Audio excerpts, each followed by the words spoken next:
Good morning, everyone. Welcome to our September 23rd regular meeting of council. I would just like to start with our land acknowledgement. In the spirit of respect, reciprocity, and truth, we honor and acknowledge the Mokitis and the traditional Treaty 7 territory and the oral practices of the Blackfoot Confederacy, Siksika, Kainai, Piikani, Ethiko Nakota Nations, Chiniki, Bearspaw, Goodstoney, and Tsuut'ina Nation. We acknowledge this story is home to the Métis government of the Métis Nation with Alberta District 4. Finally, we acknowledge all nations, Indigenous and non, who live, work, and play on this land and who honor and celebrate this territory. This sacred gathering place provides us with an opportunity to engage in and demonstrate leadership on reconciliation, and we are honored to have you join us on Treaty 7 territory. This morning, there's a few things. First of all, council is going to be heading off to Alberta municipalities here later this week. And before officially getting going here, I'd like to let us know that council is going to have a bit of a wardrobe change here for our meeting this morning. Working as a team is a important value of this council, and this week City Council will be attending the Alberta Munis Conference in Red Deer. I've had the pleasure of attending these conferences as a councillor and look forward to going in my new role.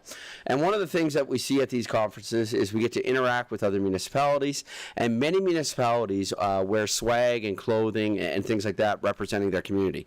The town of Vulcan show up in full Starfleet regatta, many of them wearing Vulcan ears, but other municipalities also arrive wearing, whether it be hockey jerseys or golf shirts or hats, or they have a variety of different swag items that they wear, and it's very easy to recognize that council is coming as a council, and it's just a cool vibe that gets created about that council as they're walking around. You just know where they're from, and you can tell that they're proud of where they're from and proud to be representing. So this year, the city of Chestermere will be representing Chestermere in our brand new Team Chestermere jerseys. And so at this time, I'm going to ask council to please change into those jerseys on for what we will be wearing for day one of our conference.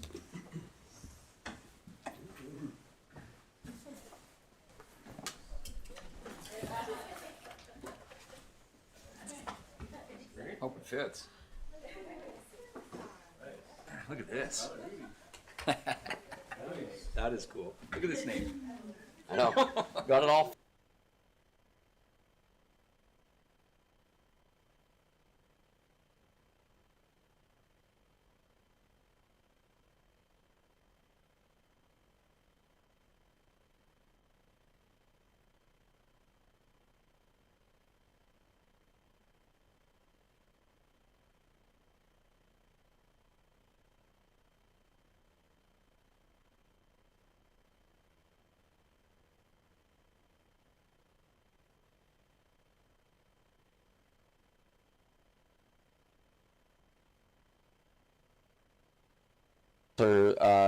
Members of council from other cities walking around wearing the jerseys and things like that.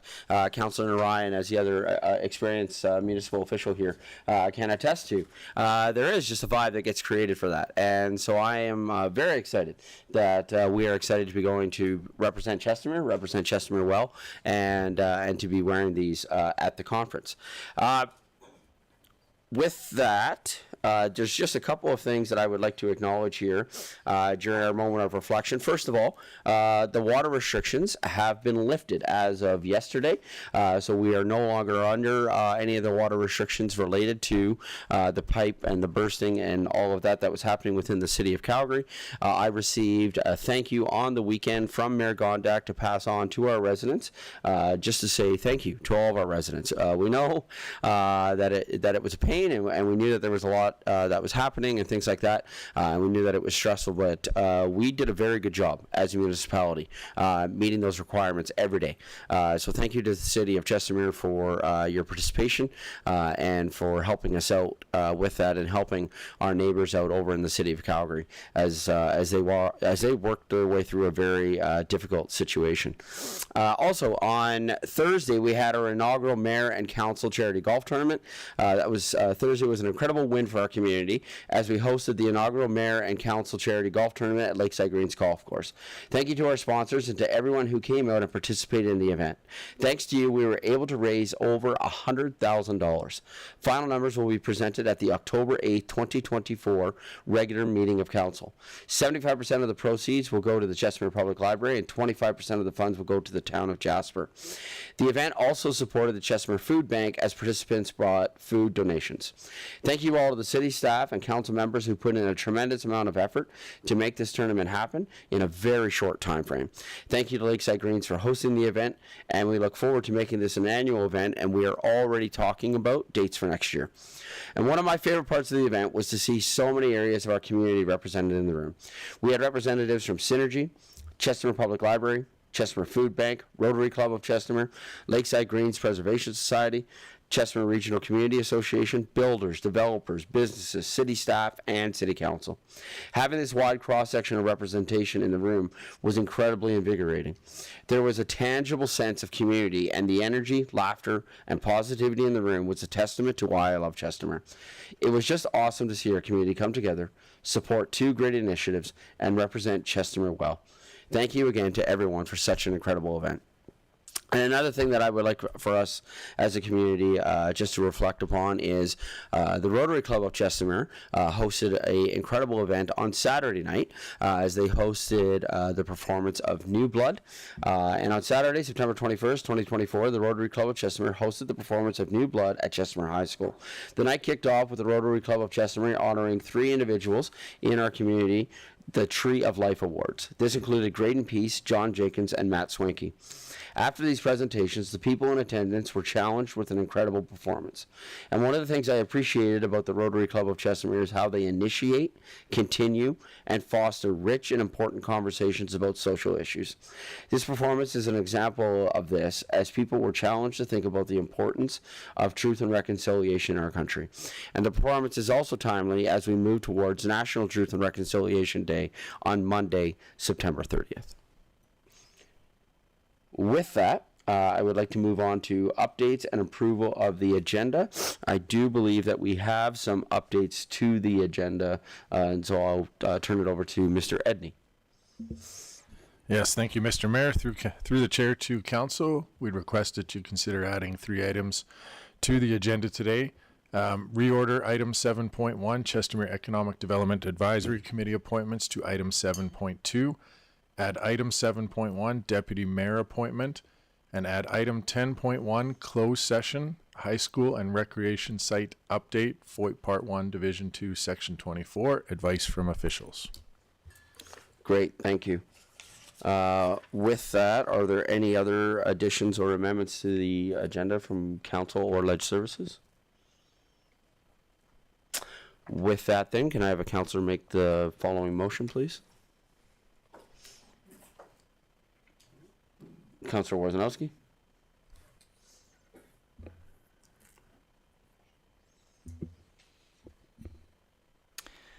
I motion that council approve the September 23rd, 2024 regular meeting of council agenda with the following amendments. Reorder item 7.1, Chestermere Economic Development Advisory Committee appointments to 7.2. Add item 7.1, the Deputy Mayor appointment, and add item 10.1, closed section, high school and recreation site, FOIP Part 1, Division 2, Section 24, advice from officials. Great, thank you. Any final comments, questions, or additions? Call for the vote.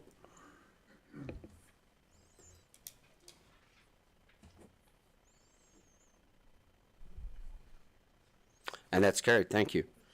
Public input, Mr. Morrison, do we have any requests for the public input session this morning?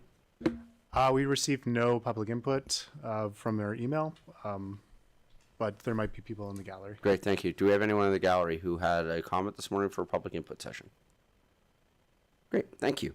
Awards and proclamations, Rail Safety Week 2024.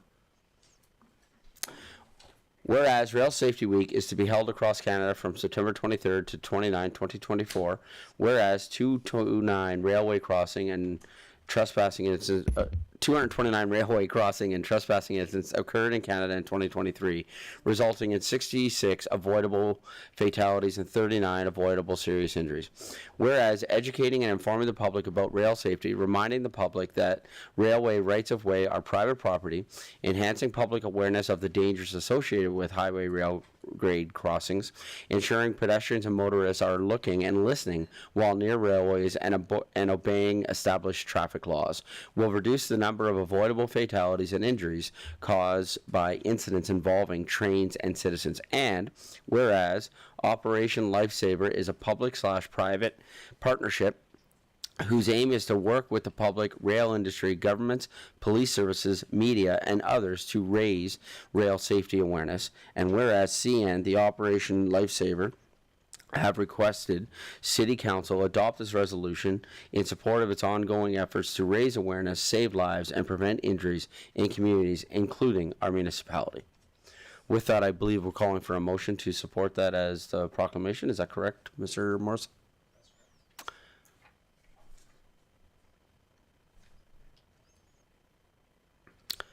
Council, can I have someone make the following motion, please? Councillor Schindler.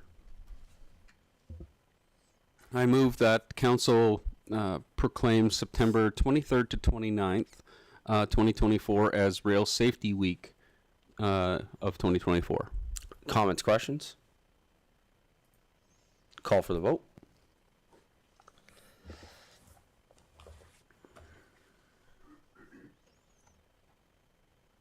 And that's carried. Thank you. Item 6.1, September 10th, regular meeting minutes for the September 10th, 2024 council meeting. Council, can I have a motion to approve the agenda, please? Sorry, the minutes. Councilor Randhawa. Thank you, Your Worship.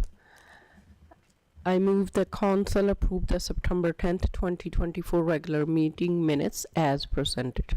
Any comments, questions, edits to those?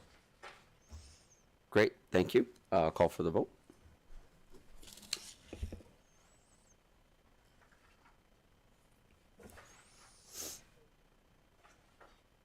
Great, thank you. Moving on to the September 17th, 2024 governance and priority meeting minutes. Have a councillor make the following motion.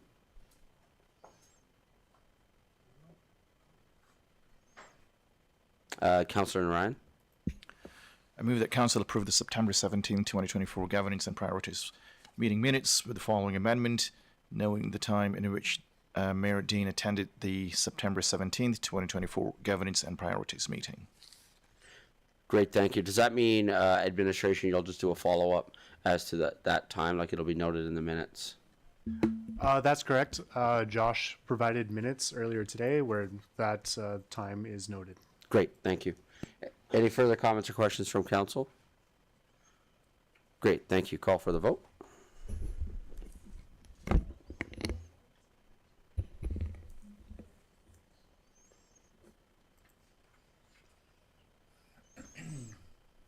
Great, thank you. Now item 7.1, which we had a change on in our agenda, and this is the appointment of our new deputy mayor. One of the things that we did was that I'm really excited about is that each councillor is going to have the opportunity to serve as deputy mayor, and we are fully committed to this. We will be doing it in alphabetical order.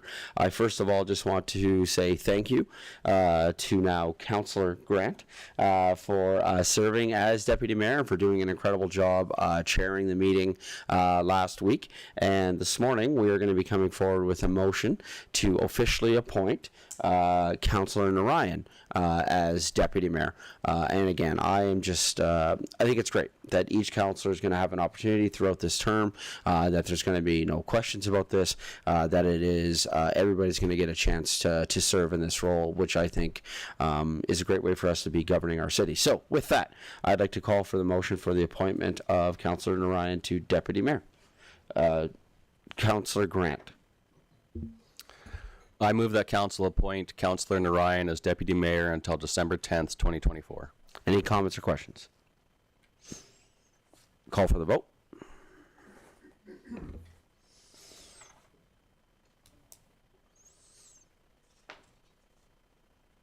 Great, thank you. Council, is there any kind of a secret poll going on behind the scenes I don't know about where you guys are guessing how many times I'm going to mix it up now and like accidentally? I'm just wondering. Just wondering if that.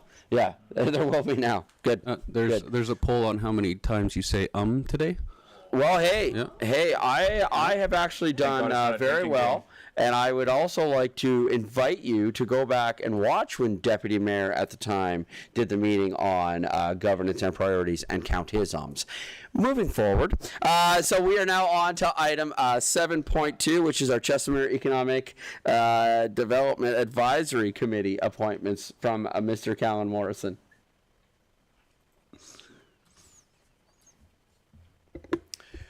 Good morning, Mayor and Council. Today, administration is seeking the motion that Council appoint the following individuals to the Chestermere Economic Development Advisory Committee, which are due to be determined following the September 10th, 2024 regular meeting of Council. Administration collected the applications for the Chestermere Economic Development Advisory Committee, shorthand CDAC.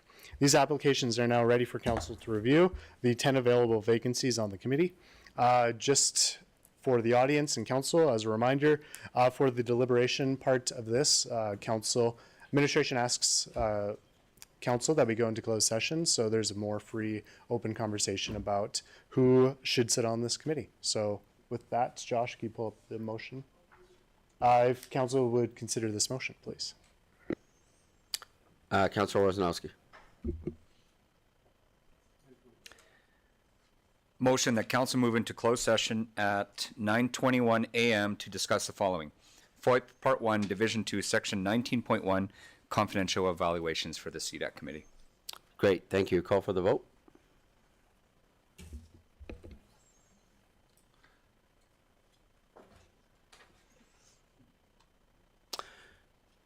Great, thank you. That's carried. 20 minutes would be my guess. We just have to go through some applications here. So my anticipation will be coming back in about 20 minutes.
Okay, I move that council move out of closed session at 10:02 a.m. Great, thank you. Call for the vote.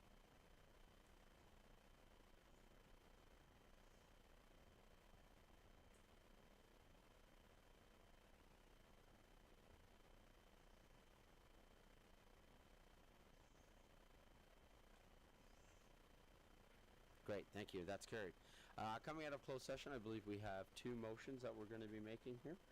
Can I have the first motion, please? Can I have a councillor make this Councillor Warzanowski? Motion, council limit the number of appointments to the Chestermere Economic Development Advisory Committee, CDAC, to 7 for the September 23rd, 2024 regular meeting. Great, thank you. Any comments or questions? Call for the vote.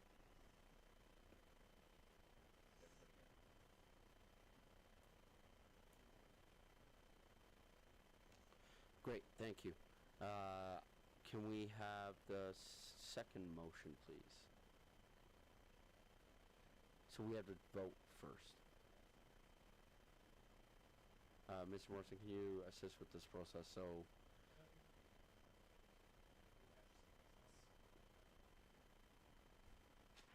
yeah. So we go ahead and vote right now then?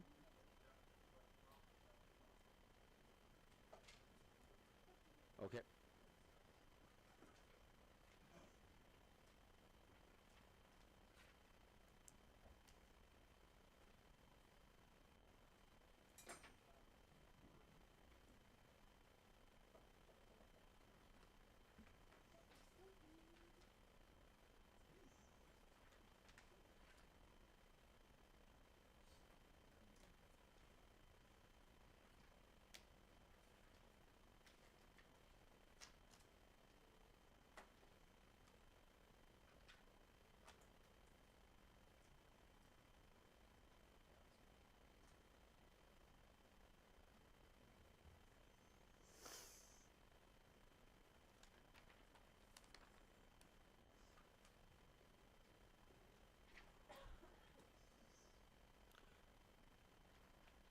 Okay, and with that, I'm going to call for a short recess, and we'll come back at 10:15.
morning again, everybody. Just coming back out of recess, and I believe that we have the results from our selections for the Chestermere Economic Development Advisory Committee, and so we'll turn it back over to Mr. Morrison. Thank you, Mr. Mayor. The votes were unanimous. Here are the people who won the secret ballot. Alan Maylott, Crystal McCready, Eric Ma, Justin Rubello, Melissa Frum, Michelle L. Jardson, Sherry Keynes, and that's it. Great, thank you. Can I have a counselor make the following motion, please? Counselor Sambo. Thank you, Your Worship. I move that council appoint the following individuals to the Chestermere Economic Development Advisory Committee. Alan Malott, Crystal Melchedy, Eric Ma, Justin Rebello, Melissa Frum, Michelle Eldrinson, and Sherry Skeens. Great, thank you. Any comments or questions? Call for the vote.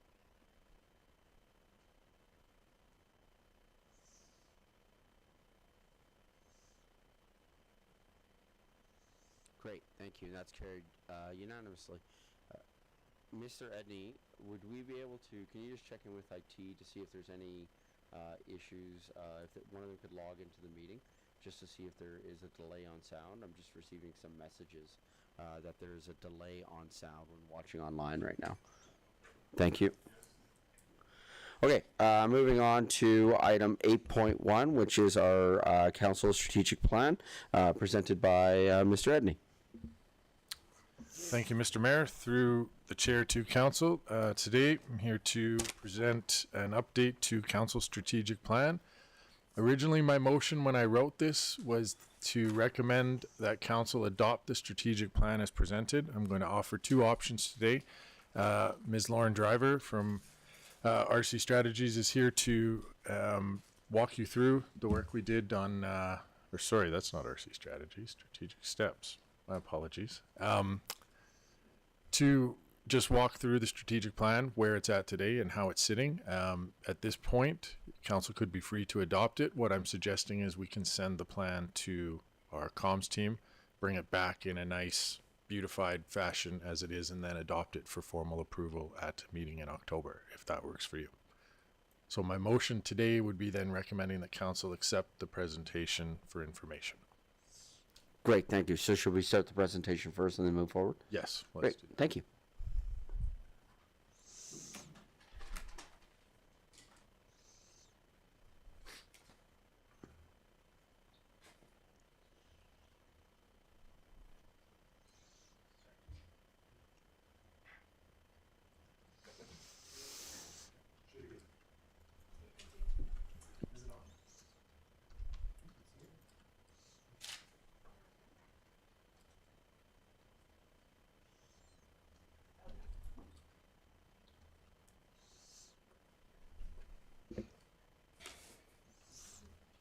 Good morning, Your Worship and Council. As previously stated, my name is Lauren and I work for Strategic Steps. I've had the pleasure over the last couple of months working with Chestermere Council to create the draft strategic plan. This plan was generated by Team Chestermere, as your jerseys say, and they look great, by the way, with members of council and senior managers present and working together. Ultimately, however, this is an expression of council's desire for your city over the course of this term and beyond. This represents change over time, or outcomes that will be achieved, or at least begun, because of the work of this council. What you have in front of you is the draft version of the strategic plan for your consideration, and it has been augmented with suggestions and questions that you and your management colleagues have generated when we provided previous earlier drafts to you. So as a bit of a reminder, you reviewed where the city has been, analyzed where it is now, and created a set of priorities for the future. Strategic plans answer the what, what's different. From there, management determines the how and identifies measures that can be used to determine progress. You created a vision for the success of Chestermere generation from now, why your grandkids live in your city. Your vision is a vibrant lake community, thriving, connected, and welcoming. You created a mission. You thought about how you'll get from here to there, the actions you'll take. You said the leader in municipal services, recreation, and community connections. You generated a list of values as a decision-making lens for yourself. These words were also defined by you rather than by a dictionary. These values include connectivity. We work to ensure our community is welcoming and supportive for all. Courage, we make courageous decisions that are for the betterment of our community. Fun, we serve our community in an open, joyful, and exciting manner. Integrity, we work for our community with honesty, transparency, and truthfulness. We do what we say we are going to do. Respect, we recognize our significant responsibility to the community and acknowledge that we are entrusted to serve our residents. All of this framework effort led you to this draft plan with 4 pillars or goals or groups of similar goals. Each fairly balanced pillar contained between 3 and 4 goals. I'd like to take a couple of minutes to walk through each pillar and goal. So the first pillars were focus and effective leadership, with the goals being ensure proper governance roles and structures are identified and followed, increase internal and external communication and engagement, and become a leader in building strong regional relationships. The second was mindful and responsible community stewardship. The goals were promote increased beautification of the community, ensure infrastructure meets the needs of a growing city, ensure proper planning and preparedness for natural disasters and other emergencies. The third pillar was strong and varied economy, encourage additional growth within the city's business sector, and seek out additional funding in support of the local economy. And the fourth pillar was inclusive and diverse social connections, with the first goal being support not-for-profit organizations in ways that enable them to serve the community, and support the growth and diversity of recreation and social opportunities available in the community. With that, Your Worship, I would like to turn this back to you for any comments or insights you or your council colleagues might have. Great, thank you. I'd like to open up to council if you do have any comments or questions at this time.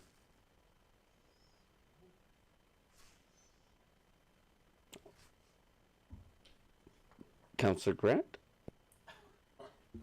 I would just like to say thank you for all the hard work you helped us do, complete, I should say, rather than do.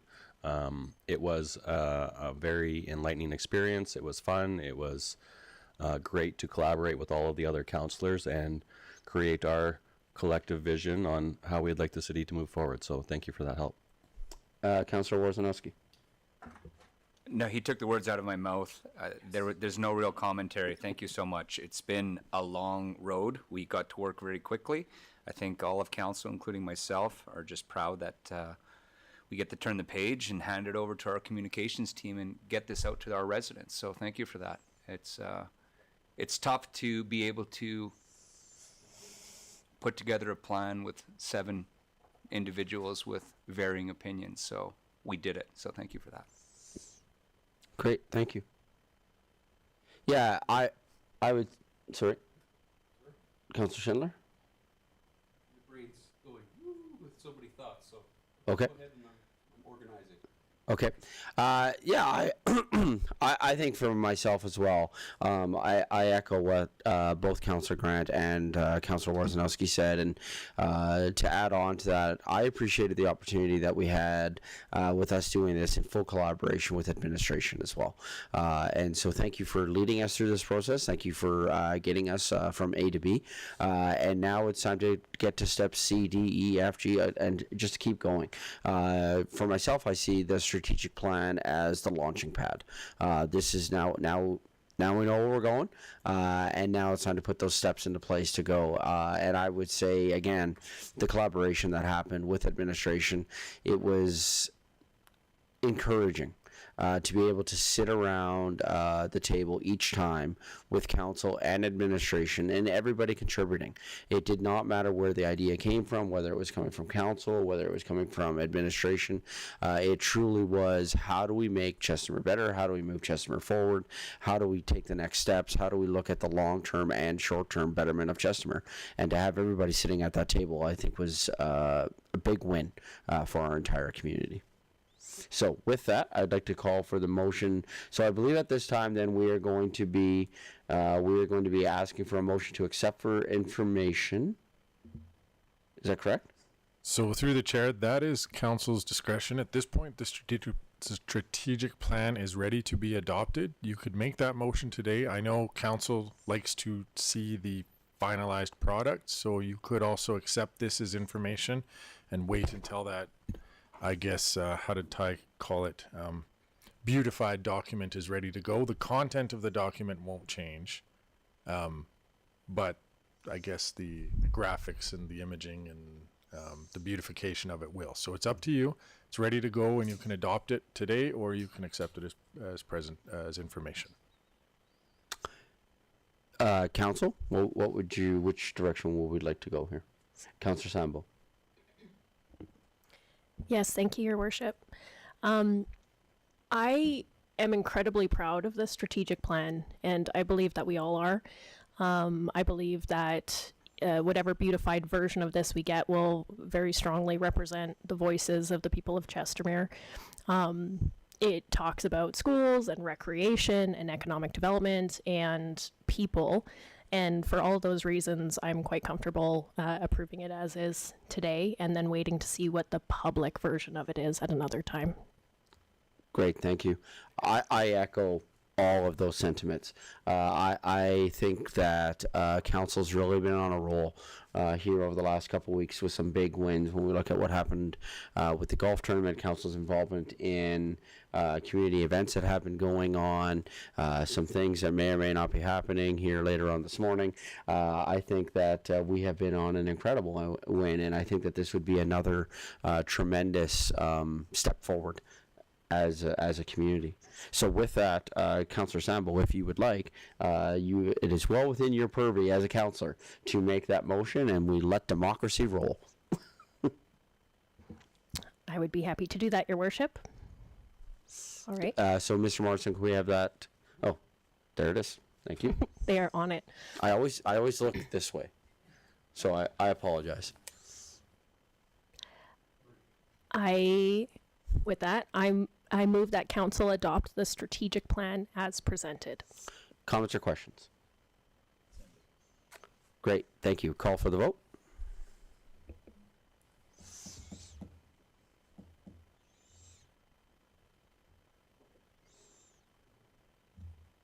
That's a fantastic job, everyone. Congratulations. We have our strategic plan. Good work. Send it. She's a good day. Keep going. It's a good day. All right. Our next one. Thank you, Lauren. Appreciate that. Our next one is asset digitization budget adjustment. That's an easy sentence. This is being presented by Mackenzie Langen. Through the chair, if I just may jump in prior to Matt coming up. Is that all right? Absolutely. Absolutely. So just want to highlight for council the next, I think it's 3 presentations. The next 3 presentations are a little bit different than what we've seen so far on council agendas up to this point. We've had some discussions, both myself and the mayor and with finance in the background of up to this point, we've kind of just been adding things into the budget or just overspending and take in particular items and looking that we would adjust it at the end of the year. Our new practice going forward, which I believe is a best practice, is as soon as we know that any budget category is going to be overspent, or we come like we did last time with the golf tournament, even if it's a net zero to the city, in and out, we will still bring it to council for your approval and recognition that we are spending money on these items. So we have some increases to the budget, we have some additions of projects that are be adding into, and that's a regular process that we'll start undertaking from this point forward. So Max is the first of those type of presentations. Well, and then on that note, I want to say thank you to you as our new CAO for taking these steps and working with all 3 of our city directors to be able to get this process moving forward so that we are being very, very clear with the public all of our spending and where that's going and how that's working and all of those sorts of items. Again, similar to what we did with the golf tournament at that net zero, but just we're outlining those numbers. And again, those are going to be coming back on October 8th. And so thank you for right away in your first month in coming in and taking that step and getting this ball rolling for us. So with that introduction, follow that now here, Mac. Awesome. Hello, Mayor and Council. So I'm just coming to you with a request for decision regarding our asset digitization project for 2024. So it's going to be starting this year. So we're pretty excited to get this started. We have completed the RFP process to finally end up on Canon Canada for our sole provider for the project.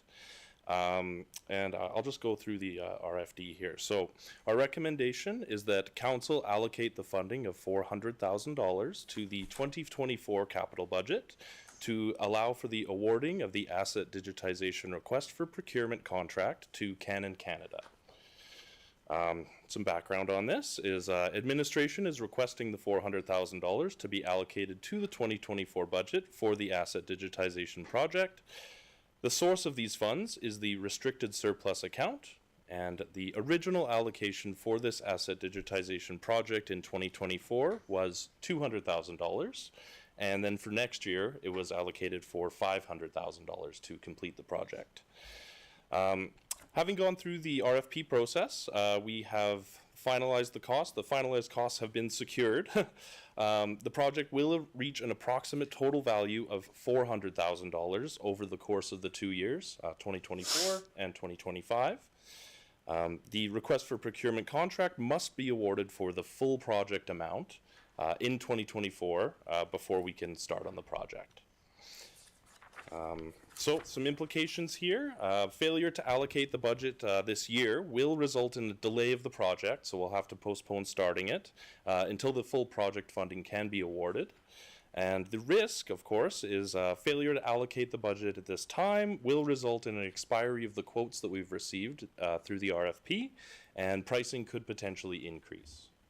So yeah, we're hoping we'll be able to get that decided on today and be able to move forward with the project. Yes. Thank you. Through the chair, just to council, just want to add something in here that is an important point that Mac touched on. So originally there was approval in the budget this year for $200,000, and there's a forecast in the 2025 budget for $500,000. So one of the challenges that Sandy and I've been talking about is, hypothetically, we moved forward with this project and next year the extra $200,000 didn't get awarded. Now we're stuck with a half-done project. So a best practice is to, even though this project is going to go into 2025, before we award a contract, we need to make sure the full value of that contract has been approved by council. We can always carry the funds forward to continue to do that, but that's where the issue on this one comes in. The overall budget for the project was originally $700,000. We're going to come in $300,000 under, but today to sign a contract for $400,000 that we don't have $400,000 allocated to is not an appropriate step. So that's the reason for this request today, is to make sure we have all the funds approved prior to entering that contract versus assuming that some of it will get allocated next year. Great. Thank you for that clarification. Also, a clarification that Mr. Edney, you and I have been speaking about, is the motion that comes to council is a recommended motion, right? So if council wants to make a different motion, then council is well within its purview to do that. Also within our procedural bylaw, then we can also open up the conversation. I, as chair, can open up the conversation so that some clarifying questions can be asked to lead us to a possible motion that would want to be made, or we accept the recommended motion. So at this time, what I would like to do is open up if there's any questions from council with regards to this. Councilor Warzanowski. Yes, thank you, Mayor Dean. I do have a few questions, and through the chair to administration, I would support your recommendation, Mayor Dean, in modifying the motion to approve the $400,000 with the condition that $200,000 be allocated as part of what was originally budgeted in this year, and then we could, if we can, depending on the terms of the contract, use those funds of the $200,000 in next year's budget.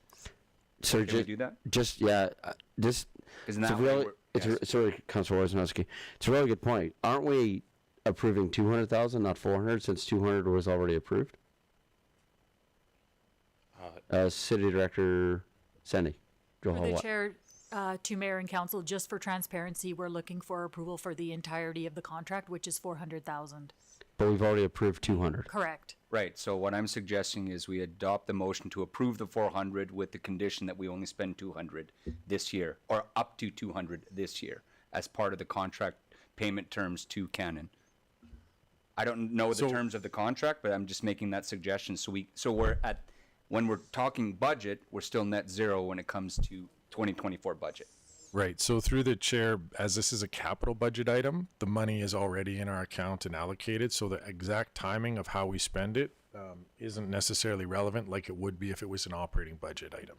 So once this is approved, it will just show up on our capital projects list as already being funded in 2024. So I appreciate your point, but on a capital project, there's no need to do that extra step. If it was an operating budget, we would. How much do we plan to spend this year on this project? Sorry, it's Ron.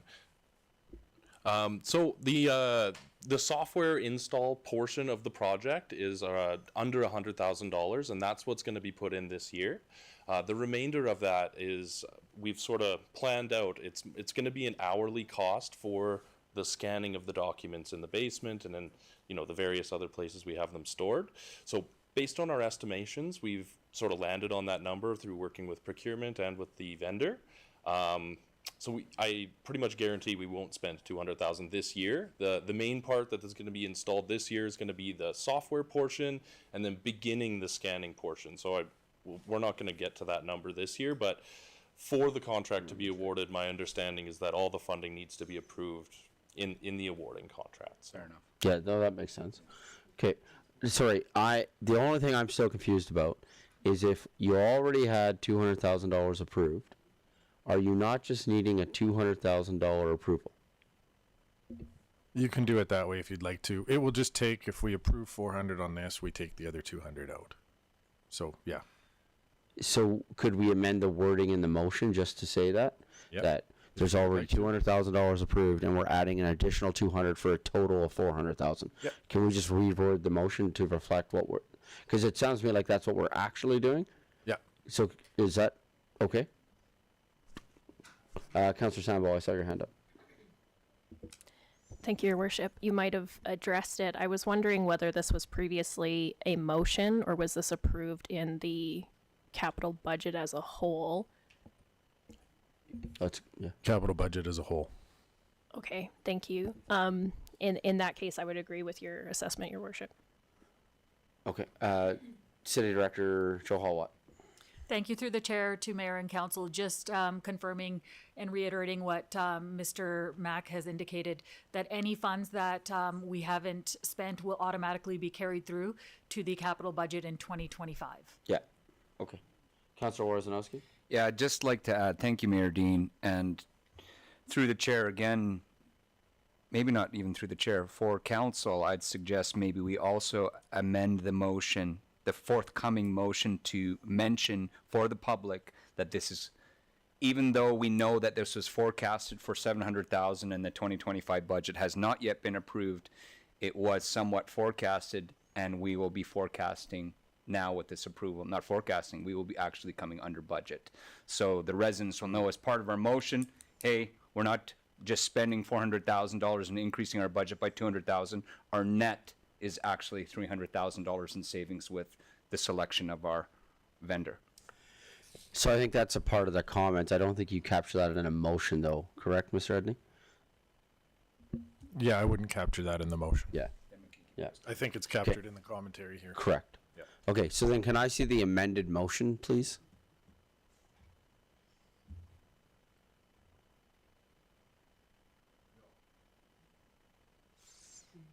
Mr. Edney, can you adjust according to what the conversation was? Yeah, according, I would say council allocate an extra $200,000, bringing the total to $400,000 to the 2020. Yeah, an additional, thank you. Change extra, yeah.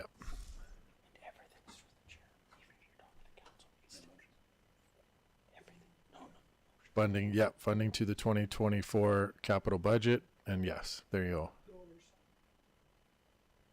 200,000. To a total of 400. Yeah.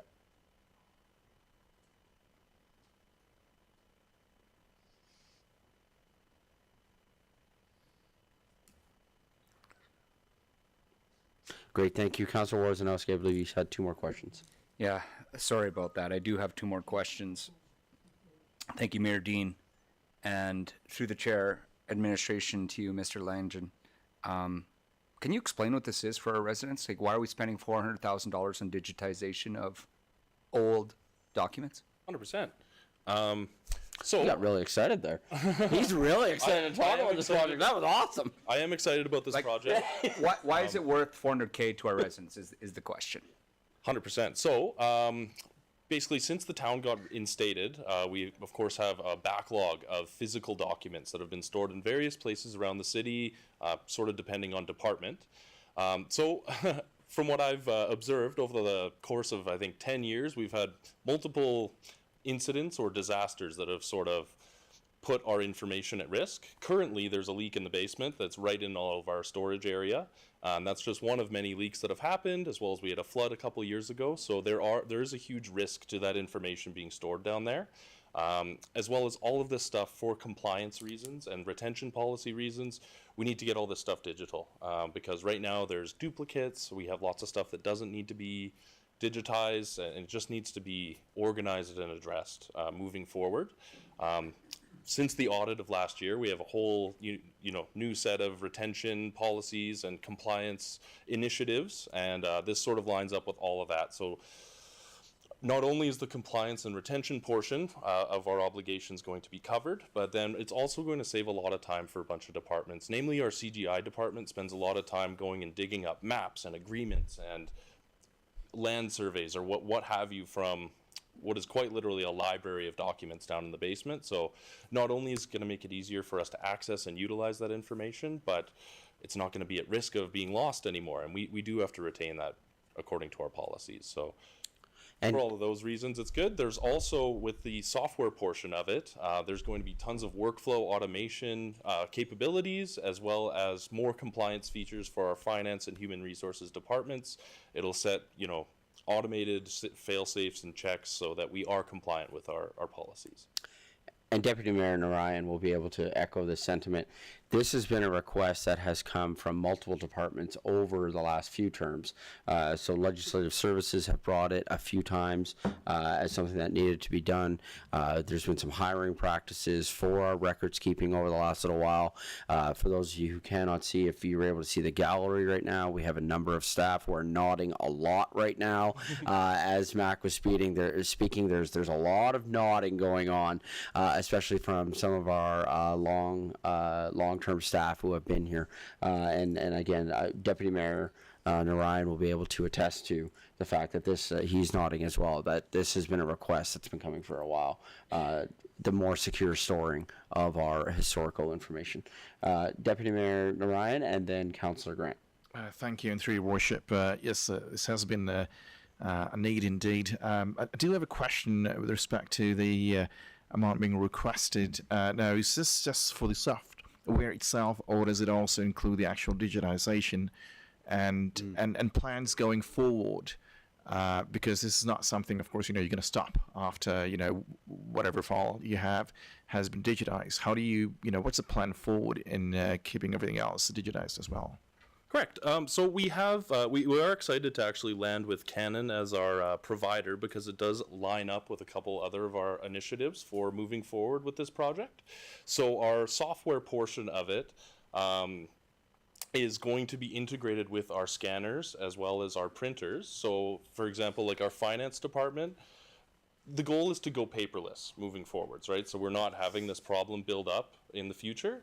And so we will have processes in place, workflow automations for particularly our finance department is a really good example.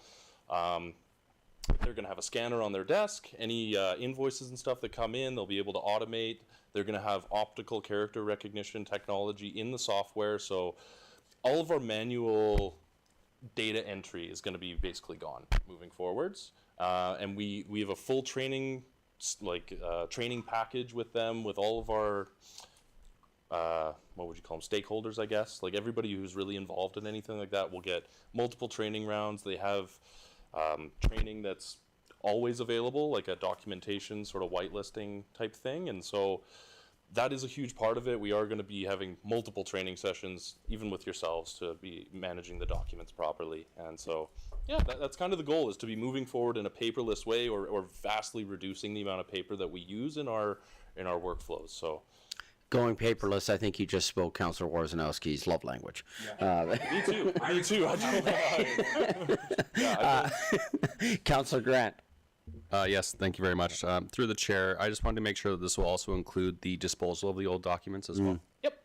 Okay. Absolutely. We do have plans to store our old documents, just not get rid of them. We are sort of in the process of where we're going to be storing those right now, but I don't think we are going to be destroying them. We're going to be storing them, either at Records Express or Iron Mountain or something like that. So, and that was my second point, and maybe to Councillor Warzanowski's question is, I believe space in this building is at a premium, and these documents are taking up a bunch of space in the basement, and that space can probably be better utilized as something else. Councillor Warzanowski. Yes, thank you, Mayor Dean. And my final comment through the chair and to you, Kent, Mr. Edney. During the procurement process, did we follow Policy 652 in regards to the competitive bid process, review of contracts, payment terms, review of terms and conditions, everything that's outlined in 652? Through the chair to Councillor Warzanowski, yes, I can confirm we followed all proper procedures and processes. Thank you. Councillor Schindler. Just a comment. Having done this before myself, and scanned and labeled documents and got them ready for digitization, this is a relatively inexpensive expenditure to do what I'm pretty sure we have downstairs as a maze of boxes and documents. So to our residents and to council, this is a sound an investment in our future and for our documents at least. And my question was answered as well for where we're going to put them. Hopefully we can come back and let us know where we're going to put them. 100%. Are there any cost overruns or savings expected from this exercise? So the cost savings was really through this procurement process. We had that original $700,000 sort of allocated for this. Through the RFP process, we were able to cut a lot of those costs and sort of make a lot of savings through the process. We learned some things about the process through the RFP as well, and we were able to cut out portions of things that would have cost a lot more. So we do think that we brought the cost down to about as much as we possibly can at this point. Once we start really working on the project, we might see other cost saving potential, but at this point that we were really just trying to get that initial procurement contract price down, which I think we have. Councillor Randall. Thank you, Your Worship. Hi, through you, I have the question to the presenter. You said we are keeping the copies and we are not destroying, right? And how long we are keeping those? And so we are adding double cost to keeping the copies and keeping digital as well? Or what is the plan for the future? How long we have to keep the paper copies? So everything will be retained to our retention schedule. So there's a whole bunch of different levels of retention that it'll depend on what type of document it is. So we will follow the retention schedule. In general, best practice that we like to keep is for retention, 2 copies is 1 copy. 1 copy is 0 copies.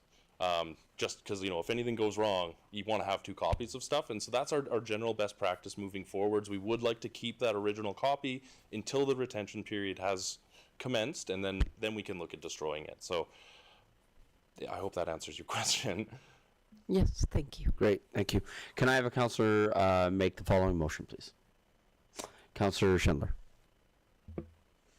I move that council allocate an additional $200,000 of funding to a total of $400,000 to the 2024 capital budget to allow the awarding of the asset digitization request for proposal contract to Canon Canada. Great, thank you. Final comments, questions? Councillor Warzanowski. Thank you, Mayor Dean. And through the chair, I'd just like to make a comment to the public that through your efforts, that we'll be saving $300,000 with the competitive procurement bid. And I'm also very happy to hear that we followed our procurement policies, and am looking forward to voting. So thank you. Great, thank you. Comments, questions? Call for the vote.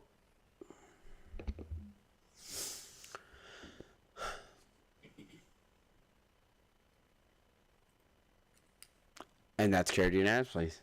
Thank you so much. Thanks, Mac. Going to item 8.3, Capital Project, Centralized Stormwater Reservoir and Outlet Project, presented by Kathryn Doherty.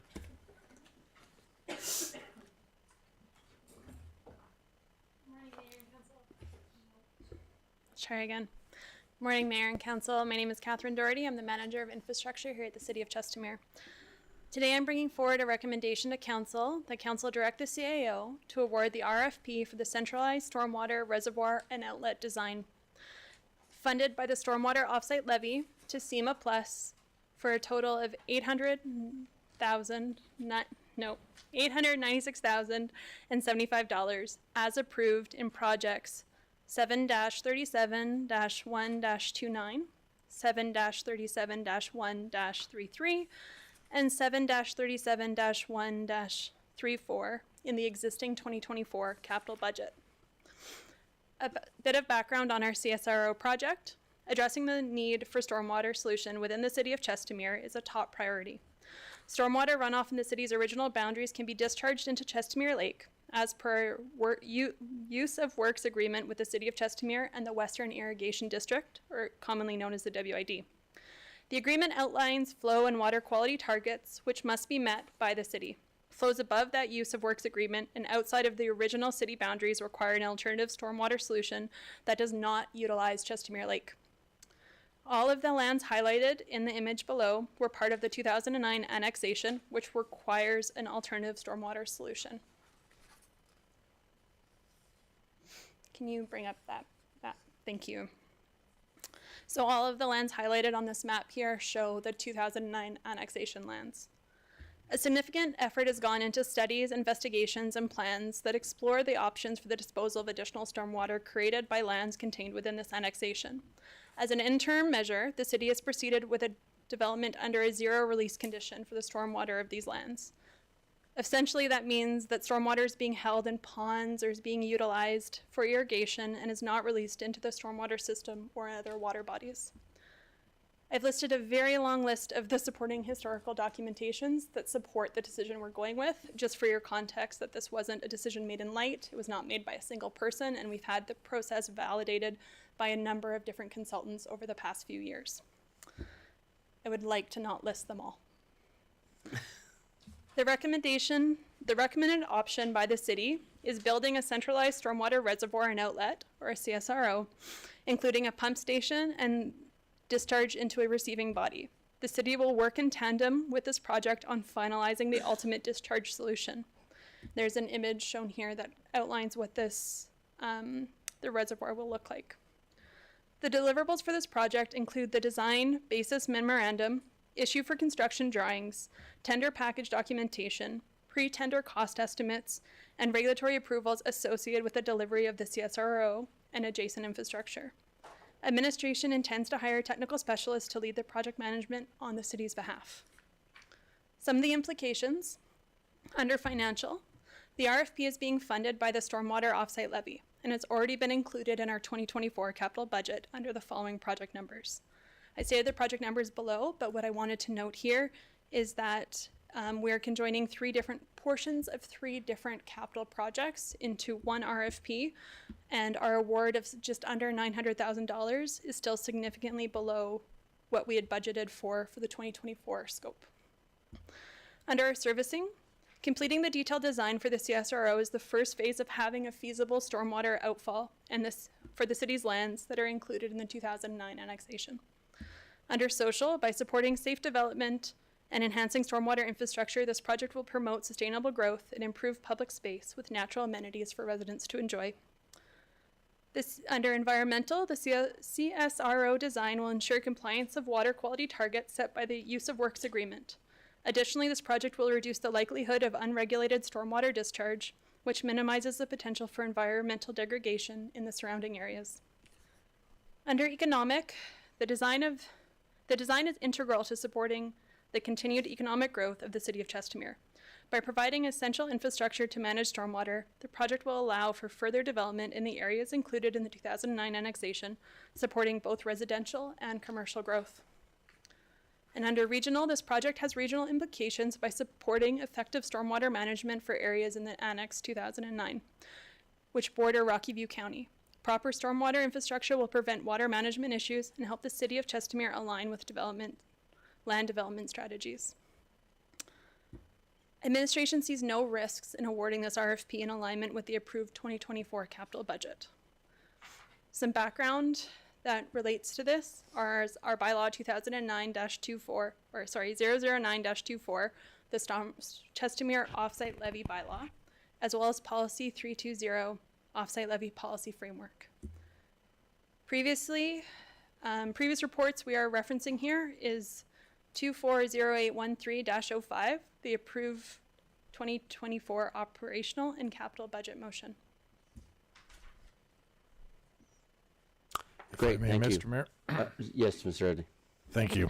Through the chair to council, just to add on to Kate's presentation, which was fantastic. As she noted, this project's already been approved and is fully funded in the 2024 budget. This is a practice that we would like to do going forward. I think for 2025, we will implement some specific thresholds. Generally under the MGA, once the budget's approved, administration has the authority to go ahead and execute on every project that's in that budget. We think it's a good idea at points in time, especially later in the year, that when we have these large capital projects or large expenditures coming up, it's a good time for council to get a refresher of exactly, like we did with the last one, why are we spending this money? What's the value to the residents? And do we still want to do it? There's always an option to, at any point, change that budget to not move forward with some of these projects. So this is really, we're asking for a request to just confirm that council is okay continuing to move forward with this project. It's not adding any new funds or doing anything to the budget. I just think it's a good practice for us to make council aware that these significant projects are happening in the community. Great, thank you. Ledge Services, can we see what the proposed motion is for this one, please?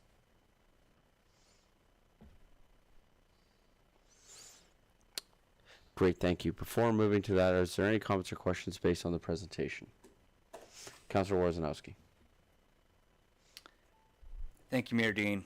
And through the chair, administration, to you, Mrs. Doherty. Looking at the image, it appears that the pump station and the location of the reservoir is currently in plan for Webster. So the approval that you're asking for is that the RFP to be awarded to complete the design in the Webster area? Yes, that is correct.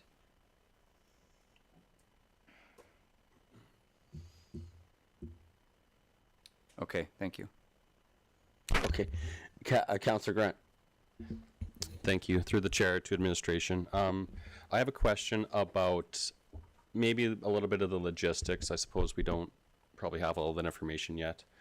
What is the proposal to discharge the stormwater?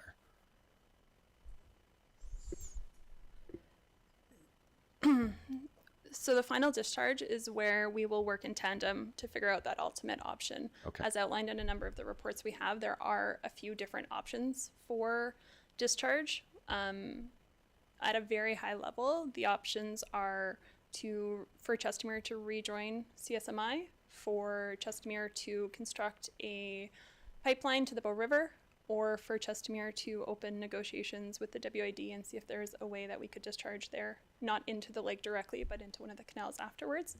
Those have been primarily the three topics that have been explored, none of which are finalized, but this is a critical step so we have a storage facility while those larger projects get sorted out. Okay, that's fantastic. That's pretty much what I wanted to hear was I'm concerned about the long-term viability So I want to make sure if we're investing a bunch of money in this project that it'll serve this community for a long time. Very much so, and we appreciate that. This step, regardless of which option is pursued, is required. The reservoir may be slightly smaller, but not to a significant enough level where the reservoir is not required in it at all, regardless of which avenue is proposed. So it is a meaningful step to take on right now, so while we work through the final ultimate discharge solution. Perfect. City Director Armitage. I will just add that right now we are working with our regional partners and CSMI as one initiative in particular to look at the possibilities of rejoining in some way, shape, or form. We are actually looking to get a grant on that matter, and you guys will see a request for a motion coming forward to you guys here pretty shortly. That said, we have not abandoned the other ideas. We are just making sure we do the comprehensive review. Perfect. Thank you very much for that. That's CSMI exactly what I wanted is to an hear. acronym that I always forget the terms for. So between us or Mark, he can help us. Centralized Stormwater Management Initiative. Yeah. Grants on it. No, for the CS, that's the Cooperative Stormwater Management Initiative. Awesome. Thank you. I know what I'm talking about. I just don't know the words. At least you don't get it mixed up with the TV show, like I do. Great. Looking to my right, any questions, comments on the right-hand side here? Okay. Councilor Worzanowski. Thank you, Mayor Dean. It took me a few minutes to formalize my next follow-up question, and through the chair to Mr. Edney. Do you see any risk with putting this reservoir into the Webster land, given that the Webster land has had a lot of interest from an economic development standpoint and other challenges? Do you see any risk with us? And will it hold us back in regards to any other proposals that have been brought forward to council over the last few years? So through the chair to Councillor Worzanowski, the answer is no, and I will let Kate explain exactly the details of why. I'll explain the details I'm aware of. Where this is specifically located is actually at a breach point for the reservoir. So if something were to happen to the reservoir, and even in the case of a significant flood event, this is where the water is going to go. So if we, if I'm putting on my engineering hat, if we put any type of development there that had a congregation of people for a significant amount of time, that would be a huge risk for our city. This is a strategically located low point that is naturally low, that we could utilize on top of, but it also mitigates extreme risk to any future residents or future development, that if something happened to that, to the reservoir, that it would actually not cause any damage. Deputy Mayor Narayan. Thank you, through your worship, and to Mr. Edney or Kathryn. I think you just started answering my question. So this particular project, is it just specifically for the movement of stormwater, or is it also flood mitigation as well? The purpose of this project is for stormwater. It would not, depending on the level of water held in the reservoir at any given time, if there was excess space, it would contribute to flood mitigation. I would say that that would be a tertiary benefit of this design. It is for stormwater. Councilor Grant. Thank you, through the chair. One last question. You mentioned that this area is low, and I agree with that. My only concern would be then the power station, which will be adjacent to this project. Are we sure there's sufficient elevation difference between these two that it won't potentially be flooded one day? That is part of the design that it will be undertaken, is to ensure that those types of considerations are in place. So if we had an actual reservoir holding spot with appropriate berms, and that would be an aspect that we're asking SEMA Plus to design for us. Do I have a councillor that is comfortable with making the motion as presented? Councillor Grant. I move that council direct the CAO to award the RFP for the centralized stormwater reservoir and outlet design funded by the Stormwater Offsite Levy to SEMA Plus for $896,075 as approved in project 7-37-1-29, 7-37-1-33, and 7-37-1-34 in the existing 2024 capital budget. Great, thank you. Any final comments, questions from council? Call for the vote.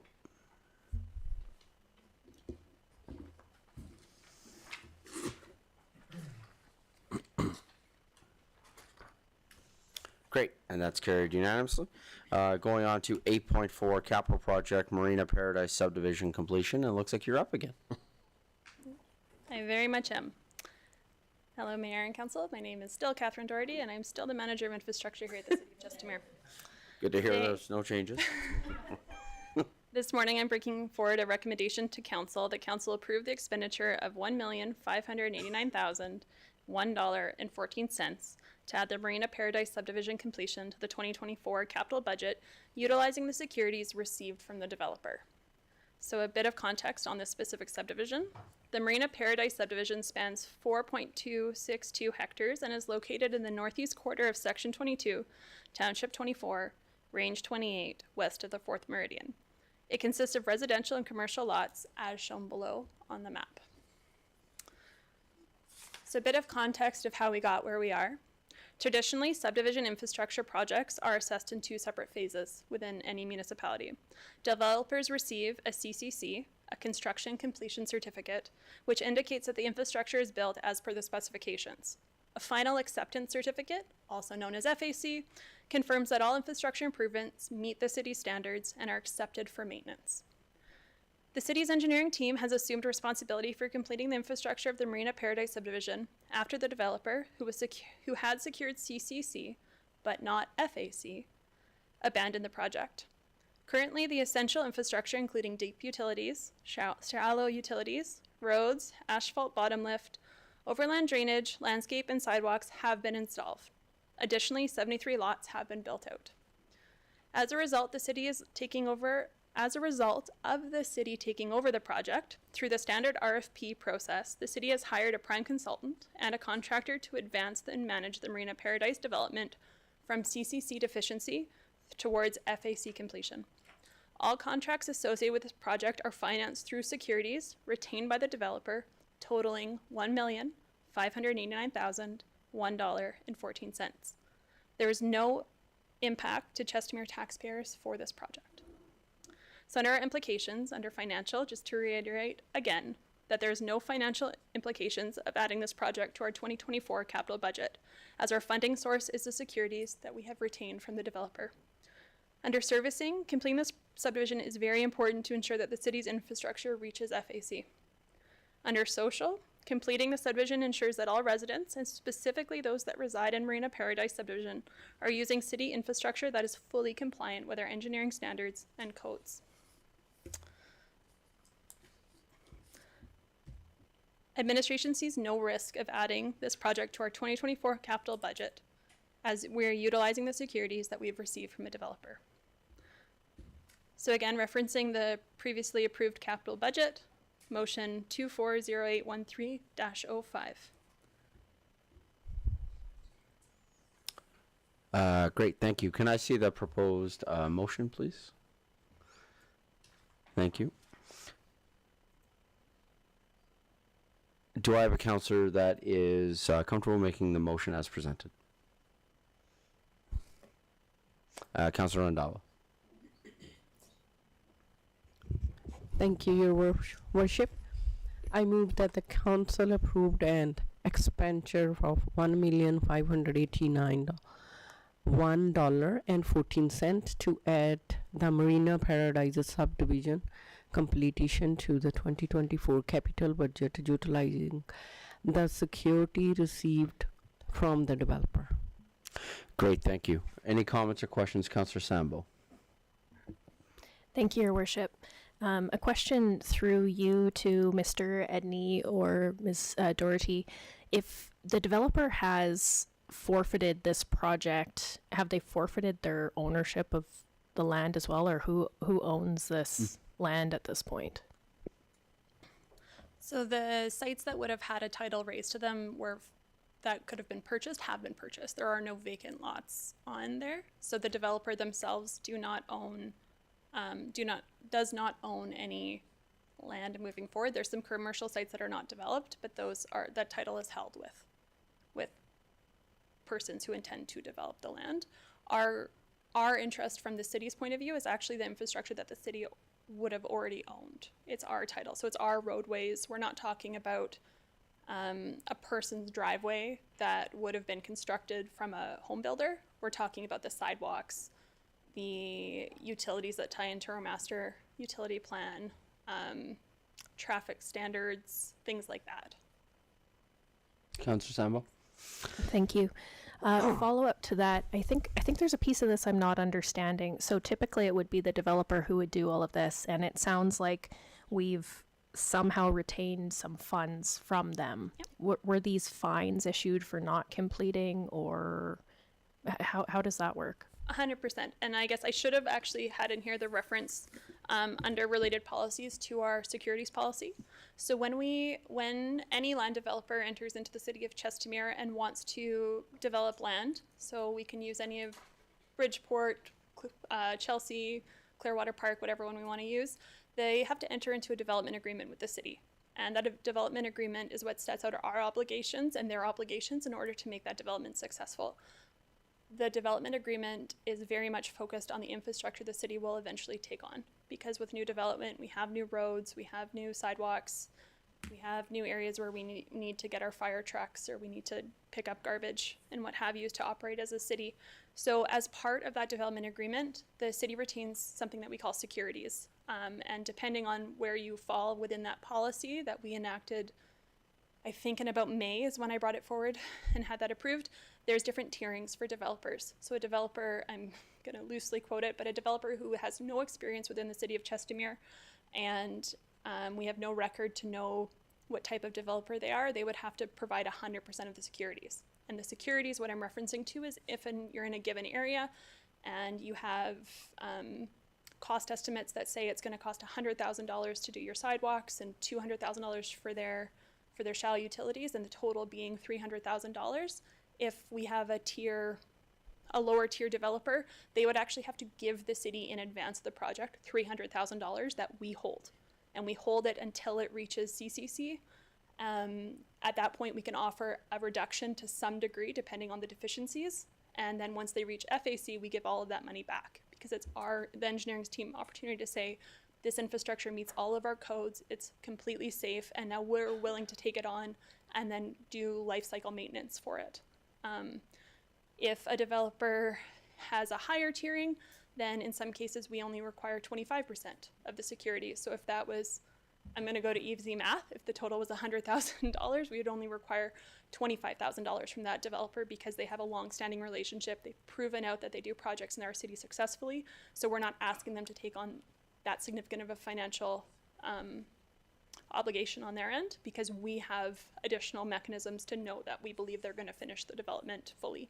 So this was a case where that didn't happen, and we'd retained those securities from them, and now we're using those securities, and that's what the securities are for. We don't use them to make money. We don't use them to do anything else. It's our warm hug that these new developments that are happening in our city will be completed to a way that we're willing to take on that infrastructure and maintain it for its life.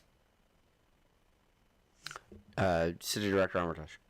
I'd like to add, everything Kate said is completely accurate. The one thing I would add is it's also incredibly rare that we end up in a situation where we cash in those securities and have to do the work ourselves. Incredibly rare. This is not something we come across frequently, and not something that you should be seeing come across your desks frequently either.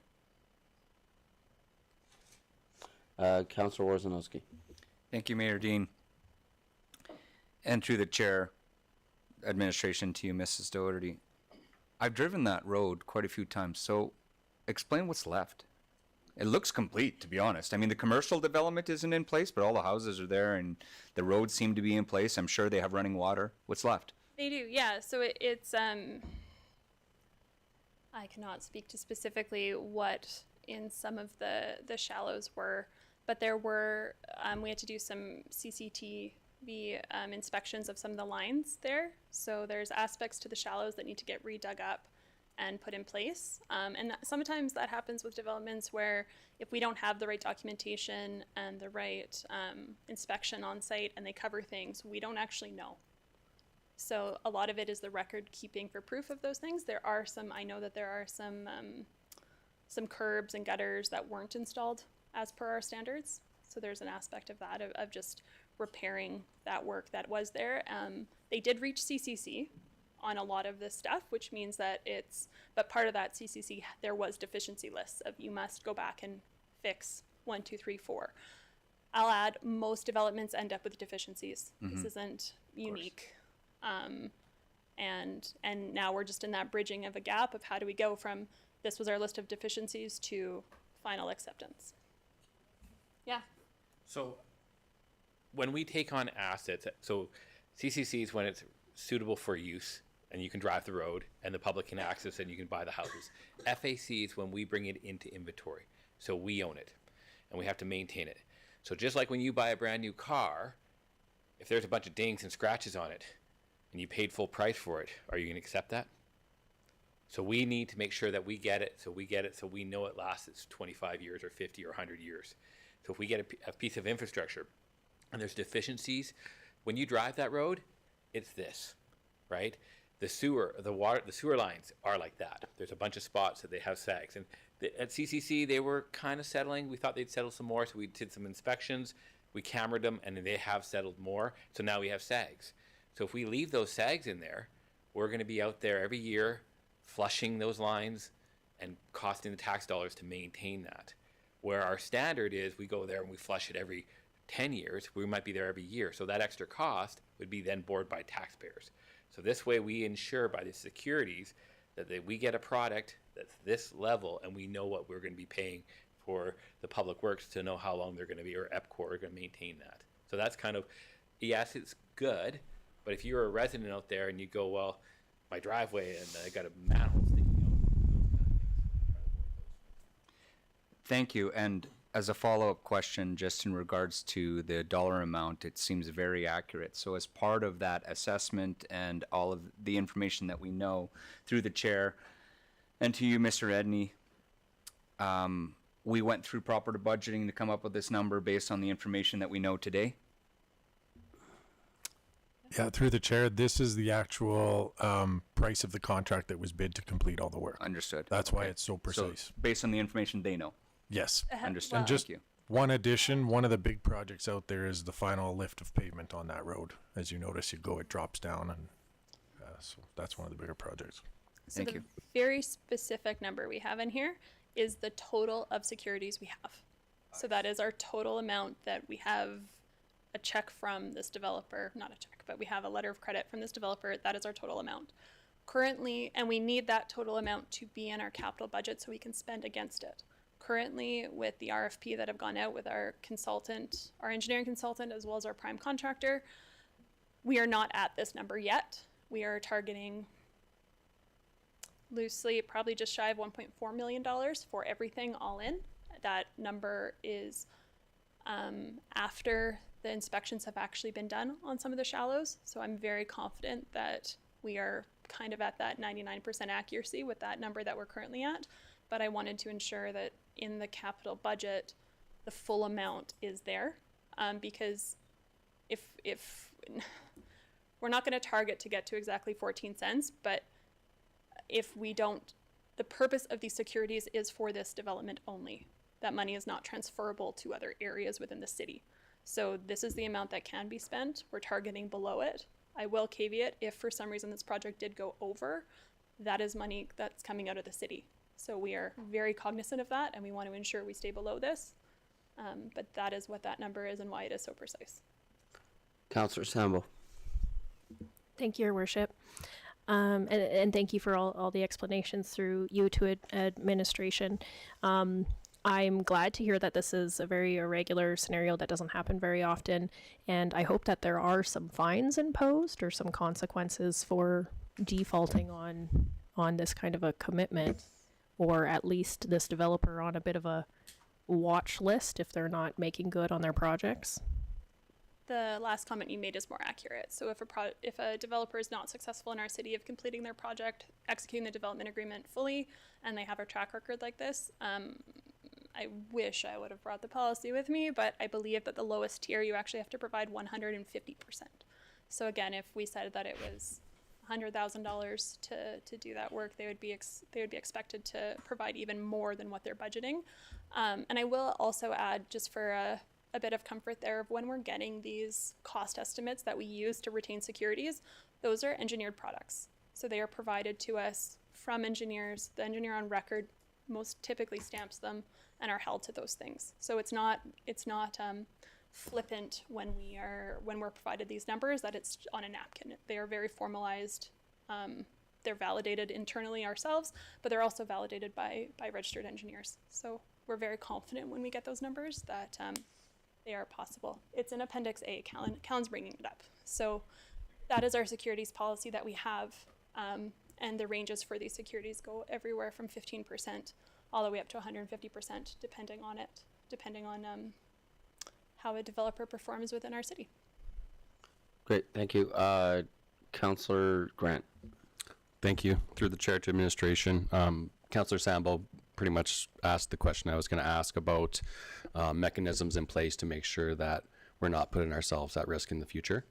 So that's great to hear. The other one, what you guys spoke about seemed like a rather large scope of work. And I do have concerns that when they start digging that we might go over budget, because once you start digging, you're going to go over budget.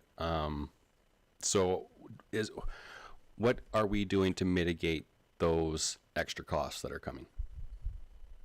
Sure. So when we originally put the RFP out, it was based on some assumptions. It was because we hadn't dug anything up or done any of those detailed inspections. So we did the RFP and awarded the RFP based off of those assumptions. Since then, because we are now bringing this forward, there wasn't a line item in the capital budget. I fully operated under the assumption that because we had these securities, it was not a capital budget item. So we're learning on that aspect of it. But we've awarded the RFP to the prime consulting engineer, who is Limahar, and we've awarded the second RFP for the actual work to Volker Steven. They have done these inspections. So that's when I mentioned previously, we are at that 99% confidence of we know all of the skeletons except that remaining 1%. But even targeting around that $1.4 million that we're currently at, that has already a built-in 10% contingency on top of it. So personally, I'm very comfortable with where we're at with it. Could there still be a 1% skeleton? Sure, I can't negate that, but we've followed a very rigorous process to ensure that that we are targeting where we need to be. Worst case scenario, if that skeleton does come up, then we need to have the conversation of, is it worth additional investment, or are there things that we can maybe scale back on to make sure that we maintain a proper budget and we're fiscally responsible for this. Perfect, thank you. That's what I wanted to confirm, was that we had extra funds in our budget to make sure, we're not taking your quote and let's go to town on it. Let's make sure that we're putting the proper financial guidance around what could happen. So thank you. Great, thank you. I'd like to bring the motion back up, please, just as a reminder for council.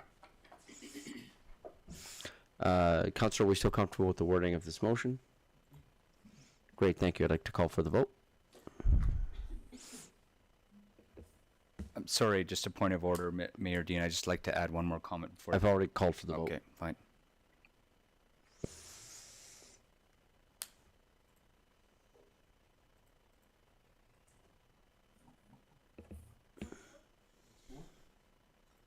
There we go.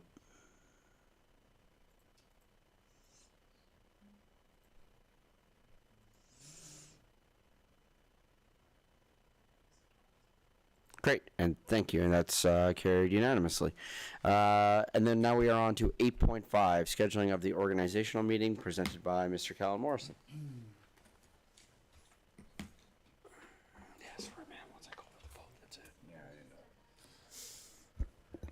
Good morning, Mayor and Council.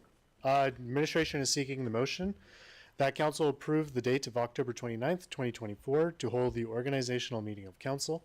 As per the Municipal Government Act, Section 192.1, an organizational meeting must be held annually no later than 2 weeks after the third Monday in October, which is October 21st. This means that November 4th is the last day of the year for council to schedule an organizational meeting. Administration recommends October 29th, as that's consistent with our Tuesday schedules, to schedule an organizational meeting of council. And then, so at our July 3rd organizational meeting, council did a lot of the requirements, such as swearing-in ceremony, committee appointments, and stuff like that. However, there's still quite a few tasks that have to be done. For one is the elected officials code of conduct review. That's stated in our procedural bylaw. Review policy 837, elected officials remuneration and expense policy. And more important, probably the most important, that's the meeting where we schedule the 2025 council meetings and committee meetings. So that's a pretty important step for the organizational meeting. So with that, administration just seeking the motion for October 29th, 2024 for our organizational meeting. Great, thank you. Bring up the recommended motion, please. Do I have a councillor who's comfortable with making the following motion? Councillor Schindler. I move that council approve the date of October 29th, 2024 to hold the organizational meeting of council. Great, thank you. Comments, questions? Call for the vote.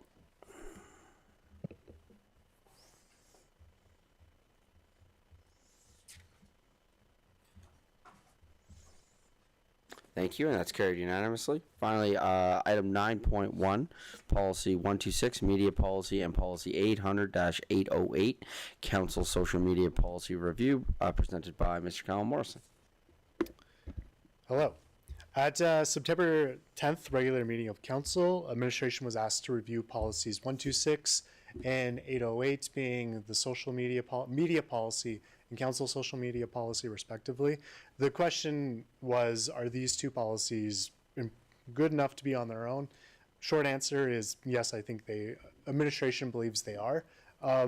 Policy 126, being the media policy, is more so how administration and council interact with traditional media sources, i.e. newspapers, news broadcasts, radios.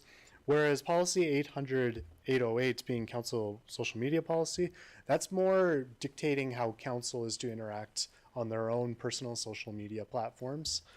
In the review, we also noticed that there was policy number 124, being the social media policy. Doing my due diligence, or administration doing its due diligence, looked into that policy as well to see if council social media policy and the social media policy were two separate things. Turns out they are. Policy 124 is more of a style guide for administration, how to use all our branded social media platforms, how to interact with the public, whether or not it's official correspondence, it's not official correspondence, and things like that. So at the end of the day, administration recommends that these policies remain separate, as they are very different in nature. And with that, administration is just seeking a motion to approve this report as information. Thank you. So then at this time, we just we accept these as information, and if council was looking to have some of these policies reviewed, that could be something that would be done at the organizational meeting that we just booked for October 29th would be the more appropriate time if we wanted to take a further in-depth review or questions or things like that. Would happen at that time? Through the mayor, to the mayor. I would recommend if a review to be done at a governance and priorities meeting, okay. not necessarily an organizational meeting, as those are fairly specific in nature, right? And more kind of ceremonial and stuff like that than sure. Actual doing business per se. So. Right. So this presentation is just to answer the question that we had when we were having the policies reviewed and to accept information at this time. Correct. Great. Thank you. Can I have the motion, please? Great, thank you. Do I have a councillor who can make the following motion, please? Councillor Schindler. I move that council accept the policy 126, media policy, and 800-808, council social media policy review report as information. Great, thank you. Comments, questions? Call for the vote.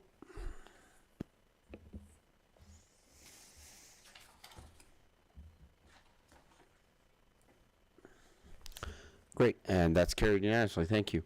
I believe we are on now to the. Do you want to do a break first? Okay, I'd like to call for a recess, and we will come back at 11:40.